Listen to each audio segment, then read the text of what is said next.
রব্বুল আলামিন বলেন, বান্দা লা তামশি ফিল আরদি মারহা, জমিনের মধ্যে দাম্ভিক করে চলিও না। এই দুনিয়ার মধ্যে যারা দাম্ভিক করে চলছে, আজকে তাদের ইতিহাস পড়ে দেখো, কারুনের চেয়ে সম্পদওয়ালা দুনিয়ার মধ্যে এত বড় লোক কেউ ছিল না। ফেরাউনের চেয়ে বাহাদুরিওয়ালা লোক কেউ ছিল না, কারুনের চেয়ে সম্পদওয়ালা কেউ ছিল না। আজকে তারা দুনিয়ার থেকে খালি হাতে বিদায়, বরঞ্চ লাঞ্ছনা বাঞ্ছনা নিয়ে বিদায় হইছে, ইজ্জতের বিদায় হয় নাই, ঠিক কিনা? কই আজকে এই যে হাজিরা যায়, আবু জাহেলের বাইত পায়খানা করে, বাথরুম করে, এটা কি ইজ্জত? হ্যাঁ, আল্লাহ বলেন বান্দা ইজ্জতের মালিক আল্লাহ, জিল্লতির মালিক আল্লাহ। কারণ কত ধনাঢ্য মানুষ ছিল, আজকে তারা রাস্তার মধ্যে ভিক্ষা করে। সকালবেলার ধনীরে তুই ফকির সন্ধ্যাবেলা। এই জন্য হজ তোর উপর ফরজ হয়ে গেলে ভাই তোর কাছে বলিয়া যাই, আর দেরি করবি না, সন্তানের পিছনে মায়ায় করবি। 20 লক্ষ টাকা দিয়া সন্তানটাকে বিদেশে পাঠাও, আমি নিষেধ করব না। 20 লক্ষ টাকা দিয়া তুমি কিস্তিওয়ালার থেকে মা তুমি কিস্তি নিয়া তোমার সংসার চালাও, এই হারাম দিয়া সংসার চালাইয়া জীবন বইরাও তুমি আগাইতে পারবা না। লেখা নাও, 1 বছর আলু লাগাইছো, 1 কোটি পাইছো, দ্বিতীয়বার আবার লোন লইয়া শোধ লইয়া আলু লাগাইছো, সব বাস্তব প্রমাণ, বাস্তব প্রমাণ। হারামের আরাম নাই, ইমানদারের গুম নাই। ইমানদার রাত্রের মালি আল্লাহরে ডাকে আল্লাহ, আর হারামি সারাদিন টেনশনে থাকে, টেনশন কেমনে করলে ভালো হবে, কেমনে টালো হবে, আল্লাহ তার ভিতরে টেনশন দিয়েই রাখছে। এ দুনিয়ার মুসলমান, লক্ষ টাকা তুমি কামাই করলা, কিন্তু আল্লাহ যদি আজকে রাত্রে তুমি 20 লক্ষ টাকা লোন লইলা, রাত্রে যদি তোমার প্যারালাইসিস হয়ে যায়, এই 20 লক্ষ টাকা মাথার তলে দিয়া ঘুমানো ছাড়া আর কোনো রাস্তা থাকবে? এজন্য আসুন গুনাহমুক্ত জিন্দেগি করো মুসলমান। আল্লাহ বড় ছাড় দেয়, কিন্তু ধরলে ছাড় দিবে না। এই জন্য আজকে আপনাদের কাছে বলি, যাদের হজের তৌফিক হয়ে গেছে, হজের আলোচনা এই জুমাই তো শেষ, তারপরে কুরবানির আলোচনা আসতেছে।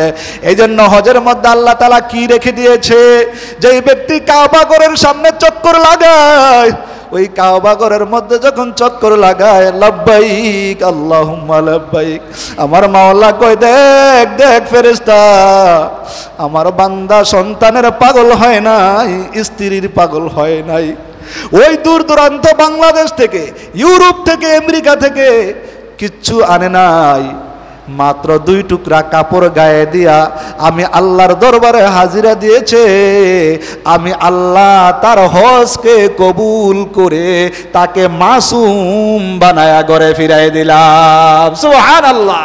আল্লাহ পাক কত রকমের রহমান করছে। ওই হজরে কাবা শরীফের সামনে আবার আছে মাকামে ইব্রাহিম। ইব্রাহিম আলাইহিস সালাতু ওয়াস সালাম কাবা ঘরকে সংস্কার করার পরে, তো এই কাবা ঘর যখন ইট লাগানোর দরকার ছিল, এখন তো মই ছিল না, চঙ্গ ছিল না, আসিল কেমনে বানাইব, যতটুকু পারছে লাগাইছে। আল্লাহ পাক রব্বুল আলামিন ওই ইব্রাহিম আলাইহিস সালাতু ওয়াস সালাম যেই পাথরের উপর দাঁড়াইছে, ওই পাথরটাকে এখনো সরকার সংস্কার করে রেখে দিয়েছে। যত হাজিরা যায় ওইখানে যায় 2 রাকাত নামাজ পড়লে আল্লাহ কবুল করে নেয়। সুবহানাল্লাহ। এখনো আছে, পায়ের ছাপ আছে, কারণ নবীদের পায়ের একটা ওজন আছে, পাথর কুলাইতে পারে নাই, এখনো আছে। যাবেন দেখবেন, উনি দেখলে মনের ভিতরে শান্তি লাগে, হাহারে কত সুন্দর জিনিস। হাজিরা যায়, আবার আসে, আবার যাইতে মনে চায়। আবার সাফা মারওয়া সাই করবেন। হযরত হাজরা ওয়ালা মাতিলালা ওয়া নাশহাদু আল্লা ইলাহা ইল্লাল্লাহু ওয়াহদাহু লা শারীকা লাহ الذي أرسله الله تعالى بالحق بشيرا ونذيرا وداعيا إلى الله بإذنه وسراجا منيرا إن الله وملائكته يصلون على النبي يا أيها الذين آمنوا صلوا عليه وسلموا تسليما فقد قال الله سبحانه وتعالى في كلامه المجيد সবাই পড়েন আউযু আউযু বিল্লাহি মিনাশ শাইতানির রাজিম বিসমিল্লাহির রাহমানির রহিম আলম তারা কাইফা ফাআলা রাব্বুকা বিআসহাবিল ফিল আলম ইয়াজআল কাইদাহুম ফি তাদলিল ওয়া আরসালা আলাইহিম طيرا أبابيل ترميهم بحجارة من سجيل فجعلهم كعصف مأكول إن الله وملائكته يصلون على النبي يا أيها الذين آمنوا صلوا عليه وسلموا تسليما بلغ العلا بكماله كشف الدجى بجماله حسنت جميع خصاله صلوا عليه وعليه محبت پرن بلغ العلا بكماله كشف الدجى بجماله حسنت جميع خصاله صلوا عليه محمد نے آکر کفر کو مٹھایا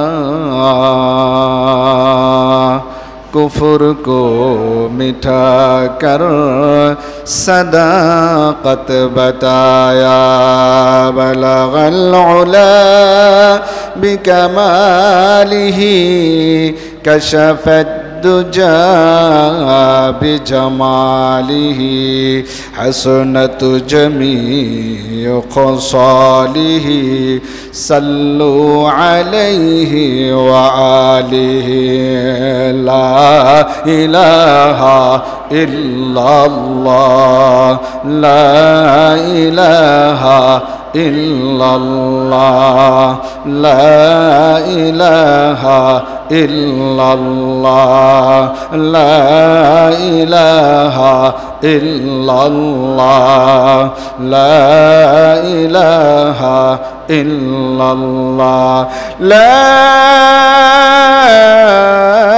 إله إلا الله محمد رسول الله سبحانك لا علم لنا إلا ما علمتنا إنك أنت العليم الحكيم قال رب اشرح لي صدري ويسر لي أمري الحمد لله আল্লাহ পাক রব্বুল আলামিন আমাদেরকে বড় মোহাব্বত করে ভালোবেসে আজকে পবিত্র জুমার দিন জিলকাদ মাসের তৃতীয় জুমা এই তো সামনে আমাদের সামনে হজ কুরবানি আল্লাহ তাআলার বহুত বড় হুকুম আসতেছে একের পর এক আল্লাহ পাকের বান্দারা তার ঘরে রওনা হয়ে গেছেন কেউ যাইতেছে কেউ এখনো প্রস্তুতি নিতেছেন কেউ তওয়াফ করতেছেন অনেকে চলে গেছে আল্লাহ পাক আল্লাহর ঘরের মেহমান যারা গেছে তাদের প্রত্যেককে আল্লাহ তাআলা হজ্জে মাবরুর নসিব করুক সবাই বলি আমিন হজ্জে মাবরুর কি জিনিস এমন হজ যে হজের মধ্যে কোনো গুনাহ হয় না আল্লাহ তাআলার পক্ষ থেকে কবুল হয় এটাকে কি বলে হজ্জে মাবরুর আল্লাহ পাক আমাদের সবাইকে যারা গেছে সবাইকে হজ্জে মাবরুর নসিব করুক সবাই বলি আমিন মুসলমান ভাই মুসলমান ভাইয়ের জন্য দোয়া করবে এটাই এক মুসলমান ভাই আরেক মুসলমান ভাইয়ের জন্য পরিচয় আল্লাহ পাক আমাদেরকে আজকে জুমার দিন আগে আগে আসার তৌফিক দিলেন এই জন্য দিলে দিলে খুশি হওয়া চাই জুমার মসজিদে আসার পরে দেখবেন যে বাসায় এতক্ষণ ছিলেন বসে রয়েছেন ঘুম আসে নাই এখন মসজিদে আয়া বসছেন, দেখবেন 5 মিনিট লাগে না আপনার ঘুম চলে আসে। এটা আল্লাহ তাআলার পক্ষ থেকে একটা খাস এবং স্পেশাল বিশেষ এক সাকিনা কি নাজিল হয় মসজিদে যখন আসে, রহমতের ফেরেশতা, তার মধ্যে কি করে হয়? সাকিনা নাজিল হয়। এই জন্য আল্লাহ পাক আমাদেরকে কবুল করছেন, মসজিদে আসতে পারছে। পৃথিবীর ইতিহাস খুলে দেখেন, আল্লাহ পাক বান্দাকে একে একে এরকম ভালো ভালো কিছু স্পেশাল কাজ দিয়ে থাকেন, যাকে আল্লাহ তাআলা বান্দার নৈকট্য হতে পারে, কাছের হতে পারে। দুনিয়ার মা বাবা আত্মীয় স্বজনও অনেক কিছু করে সন্তানের জন্য, যাতে সন্তান আমার কাছের হয়, আমার পায়া হয়। যেমন সন্তানকে বিদেশে পাঠাই, টাকা পয়সা উপার্জন করবে, সাংসারিক মধ্যে হবে, সংসারের মধ্যে শান্তি হবে, আত্মীয়তার বন্ধন হবে, বাড়বে, মহাব্বত বাড়বে। আল্লাহ তাআলাও চায় যে বান্দাকে প্রত্যেক সপ্তাহে একটা জুমা, তারপরে বছরে 2টা ঈদ, রমজান, কুরবানি, ঈদুল ফিতর, ঈদুল আজহা, শবে বরজ, শবে কদর, এগুলা দিতেছে কিসের জন্য? যে উম্মতে মুহাম্মদের মধ্যে হায়াত কম হবে কিন্তু অল্পতে লাভ বেশি হবে। এটা দুনিয়ার কোনো উম্মতকে দেয় না, শুধু এই স্পেশালভাবে এই উম্মতে মুহাম্মদীকে দিয়েছে। সুবহানাল্লাহ। শুধু আরও খুশি হবেন, পৃথিবীর কোনো নবীর জন্য আল্লাহ তাআলা পুরা জমিনকে মসজিদ বানায় নাই, শুধু এই উম্মতে মুহাম্মদের জন্য যেখানেই সেজদা দেবে সেখানেই কবুল। সুবহানাল্লাহ। এই জন্য কবি বলেন, মসজিদে ও সুধা মারু এ জমিন, এ দুনিয়ার মুসলমান নৈরাশ হওয়ার কিছু নাই, উম্মতে মুহাম্মদী বড় আশা নিয়ে থাকো। তুমি ক্ষেতের মধ্যে আসো, পাথরের চূড়ায় আসো, যেখানে আজান হবে দুইজনে মিল্লা কি পড়ে পেলো? জামাত পড়ে পেলো। আল্লাহ পাক আমাদেরকে ওই উম্মত, নবীর উম্মত হিসাবে কবুল করছেন। এই জন্য আল্লাহর কাছে হাজার শুকরিয়া বলি, আলহামদুলিল্লাহ। যাই হোক, হজের আলোচনা চলতেছিল। হজের ফরজ 3টা। কয়টা? জোরে বলেন কয়টা? আরো জোরে বলেন কয়টা? কোনো ব্যক্তি যদি এই 3টা আদায় করে হজ হয়ে যাবে, বাকিটি না করলে কি হবে? গুনাহ হবে। কিন্তু হজ 1 নম্বর হচ্ছে নিয়ত করা, এহরাম বাঁধা। নিয়ত করার পরে কি করবে? নিয়ত কইরা 2 রাকাত নামাজ পড়া, কাপড়টা পরা, যে আমি হজের নিয়তে কি বানলাম? এহরাম বান্ধা। 2 নম্বর হয়েছে ওই আল্লাহর ঘরে কি করা? তওয়াফ করা। 3 নম্বর হয়েছে আরাফার ময়দানে অবস্থান করা। কেউ যদি শুধু এই 3টা কাজ করলো, হজ হয়ে গেল। বাকি না করলে কি হবে? অন্যটি গুনাহগার হবে, অন্য যায়। কিন্তু ফরজ কয়টা? ওযুর ফরজ কয়টা? পাঁচ লেগে গেছে। কয়টা? 4টা। কেউ যদি এই 4টা করে ওযু হয়ে যাবে, বাকিটি না করলেও ওযু কি হয়ে যাবে? হয়ে যাবে। কিন্তু বাকিটি অন্যগুলা করা কি? সুন্নত। বুঝলেন কথা? ফরজ আর সুন্নত কি এক জিনিস না? ওটাই আপনাকে বুঝাইতে চাইলাম। হজের ফরজ কয়টা? কেউ যদি জিজ্ঞায় জোরে বলবেন কয়টা? নিয়ত করা, এহরাম বাঁধা, তওয়াফ করা, আরাফার ময়দানে খোলা আকাশে অবস্থান করা। এখানে যদি কেউ যুক্তি দেয় যে সিরা কাপড় পর মুখের লিগা, মাথায় তেল লাগাইতে পারবো না কির লিগা, আশ্রাইতে পারবো না কির লিগা, খুশবু লাগাইতে পারবো না কিরা, এক ঘরের তেনে আরেক ঘরের কাছে তওয়াফ করবো কির লিগা, 2 পাহাড়ের মাঝখানে দৌড়াবো কিনা, এগুলো আকলের সাথে যুক্তির নাম ইসলাম না, যুক্তির নাম। এই যুক্তি খাড়া করছিল কেডা? মিস্টার কি? আল্লাহ কইছে তুই আদমরে সেজদা কর। সেখানে আল্লাহর সাথে তর্ক যে আমি হইছি মুআল্লিমুল মালাইকা, ফেরেশতার সর্দার, আমি মাটিরে সেজদা করবো কে? আল্লাহ বলছে না, আমি বলছি কর। এটার মধ্যেই কামিয়াবি।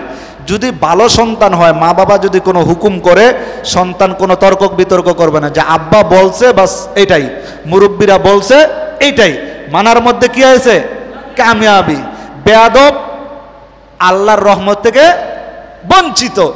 ইবলিস এমন কোনো জায়গা নাই সেজদা করে নাই, কিন্তু আল্লাহর একটা হুকুম কি? ওয়াইদ ক্বালা রাব্বুকা লিল মালাইকাতু ইসজুদু লি আদম। আল্লাহ কয় ওয়াইদ ক্বালা রাব্বুকা লিল মালাইকাতি ইসজুদু লি আদম। ইবলিস আদমরে সেজদা কর। ইবলিস কয় মালিক আমি তো আগুনের, মাটি নিচে থাকবে, আগুন উপরে উঠবে, আমি কেন আদমকে সেজদা করব? আল্লাহ বলেন আজ থেকে তুই আর আমার খাস বান্দা না, আজকে থেকে মিস্টার ইবলিস। কিয়ামত পর্যন্ত যত কোনো মানুষ ইসলামের ব্যাপারে যদি কিরকম তর্ক বিতর্ক অনার্থক এই যে কিছুদিন যাবৎ সোশ্যাল মিডিয়ায় দেখছেন মাজার পূজারী কিছু বক্তা আমার মতো পাগড়ি বান্ধা থাকে, নাই কোনো এলেমের জ্ঞান, যত মাজার আছে তার দেখবেন ওই মাজারের ভিতরে তার আওয়াজ আওয়া, কিন্তু বড় বড় ওলামায়ে কেরামের সাথে তর্ক বিতর্ক করে জীবনটা কাটাইছে। যার নাম তাহেরি কই, আপনারা চিনেন তাহেরি না? এটা যে কোনো জায়গায় চলে তেহারি। ওলামায়ে কেরামের সাথে তর্ক বিতর্ক চলবে। তুমি তো মাজার পূজারী, মাজারে জীবন করে মাজারে মাজারে ঘুরছো। তুমি শায়েখ আহমদুল্লাহ বড় বড় ওলামায়ে কেরামের সাথে তুমি সামান্য বিষয় নিয়ে তর্ক বিতর্ক করো। আরে তোমার তো এদের তো জুতা আগে দেওয়ার তো যোগ্য নাই। এই বাউল ফাউল দেশ ভরে গেছে ওলামায়ে কেরামের সাথে।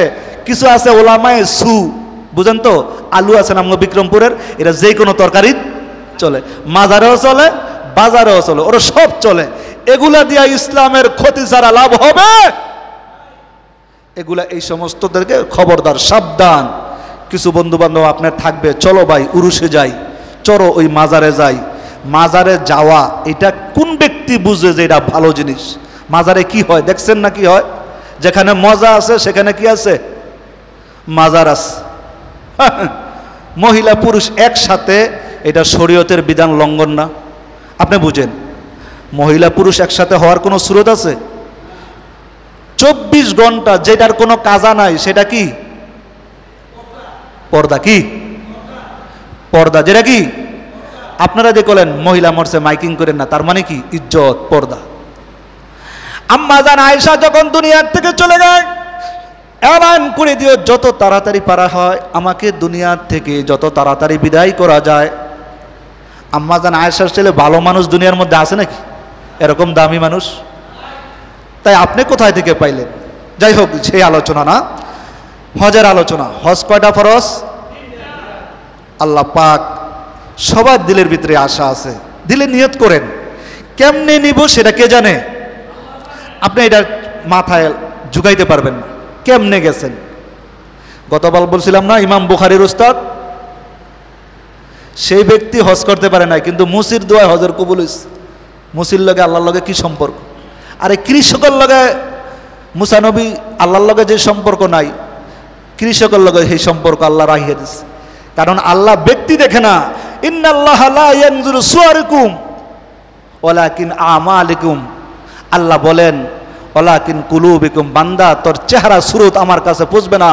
এই যে সামনে আসতেছে কুরবানি, এই যে হজ আসতেছে, এটি কার জন্য? আমি আল্লাহ দেখি বান্দার কলব। এই কলবের ভিতরে একটা রীতি স্পন্দন আছে। মানুষ যখন গুনাহ করে এটা আস্তে আস্তে দুর্বল হয়ে থাকে, তখন অনাস্থা জিনিসের ওপর আস্থা আসতে থাকে, তখন দেখবেন যে কেউ কইলে এটার উপরে বিশ্বাস করে ফেলে। এই জন্য পৃথিবীর ইতিহাসে যারা আজকে সমাজের মধ্যে সবচাইতে পদদলিত, অচিন্তিত, বাঞ্ছিত, তারা হয়েছে মূর্খ মানুষ। মূর্খ মানুষকে যেটা বুঝান সেটাই বুঝবে। এই জন্য আপনাদের হাতে ধরে পুরো পায়ে ধরে বলি, ছেলেদেরকে বিদেশ পাঠাইবেন, কিন্তু লেখাপড়ার কোনো কি নাই, বিকল্প। মুসা ফেরাউন্না যখন ক্ষমতায় আসন গ্রহণ করলো, তার মন্ত্রী পরিষদের মধ্যে বৈঠক হইল। সর্বপ্রথম আমার কাজ কি হবে? কয়, তুমি শিক্ষিত মানুষগুলাকে কি করে দাও? সমাজ থেকে বাতিল করে দাও। কি ব্রেন! যখন নতুন প্রজন্ম আসবে কইব যে আনা রব্বুকুমুল আলা, আমি তো খোদা, তখন হেরা যা কইব তাই মানব।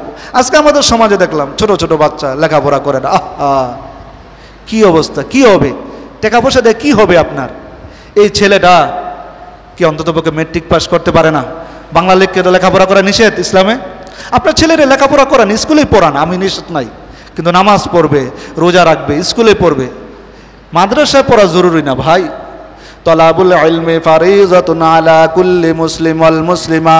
পয়গম্বর বলেন এমন ইলম শিক্ষা করা ফরজ যে ইলম দ্বারা তোমার সামাজিক জীবন, পারিবারিক জীবন, রাষ্ট্রীয় জীবন নিজে বুঝে, নিজে। এই পরিমাণ ইলম। 5 ওয়াক্ত নামাজ পড়তে ইলম লাগবে না? ইলম ছাড়া আমলের কি মারি আছে? আপনি নামাজে দাঁড়ান, আল্লাহু আকবার, আইসা খাড়ে রইলেন, কিছুই পারলেন না, হইল? নামাজের নিয়ম কানুন জানতে হবে না? এই পরিমাণে ইলম শিক্ষা করা ফরজ যেটা তোমার জীবন চলার পথে সহায়ক হয়। আল্লাহ পাক আমাদেরকে এই যে হজে যারা যাইতেছে, আমার মহল্লার মধ্যে আমি 1 বছর আইসা কেউ রীতি দেখলাম না যাইতে। আপনাকে কি টাকা পয়সা হয় নাই? হজ ফরজ হয় নাই? আপনি ওই নবীর ওই হাদিসের এই যদি এটা নিয়ে মরেন, চাই সে ইহুদি হইয়া মরুক, চাই সে নাসারা হইয়া মরুক, আমি নবীর কোনো কি যায় না, আসে যায়। তো নবী যদি এই বদদোয়া দেয় আর এটা নিয়ে যদি আপনি কবরে যান, আপনি গাড়ি বাড়ি সব করতেছেন দোস্ত, আপনি নির্বেজাল, আপনার অনেক সম্পত্তি আছে, আপনি একটু জায়গা বেচে আপনি হজে চলে যান, এই ছেলে সন্তানের পিছনে আপনি তাকায় কোনো লাভ নাই। একদিন 2 দিন 3 দিনের দিন হুজুরকে দিয়া দোয়া করায় মিলাদ পড়ায়া, আবার 40-এর দিন, আবার 1 বছর পরে, এছাড়া আর আপনার আর কিচ্ছু দিবে না। বন্ধু, তুমি হিসাবটা একটু মিলাও, আমার কথার সাথে আজকে রাত্রে মিলাও। 3 টুকরা কাপড়, তোমারও যেমন আমারও সেমন। তুমি বাড়িওয়ালা গাড়িওয়ালা হইছো, তুমি বাদশাহ হইছো, তোমার এই কাফনের মধ্যে স্পেশাল কিছু লেখা থাকবে না। তোমার যেইভাবে গোসল করাইবে আমাকেও তো সেইভাবে গোসল দিব, তোমাকে যেই 3 টুকরা আমাকেও তো সেই 3 টুকরা, তোমাকে যেই 3.5 হাত আমাকেও তো দেব বন্ধু 3.5 হাত। কেন তুমি ধোকায় পড়লা? কোন জিনিস তোমাকে ধোকায় ফেলাইলো? কোন জিনিস ধোকায় ফেলাইছে? এই যে সামনে আসতেছে দুনিয়ার লোভ লালসায় তোমাকে কি করছে? সব বিকৃতি করে দিছে। আল্লাহ পাক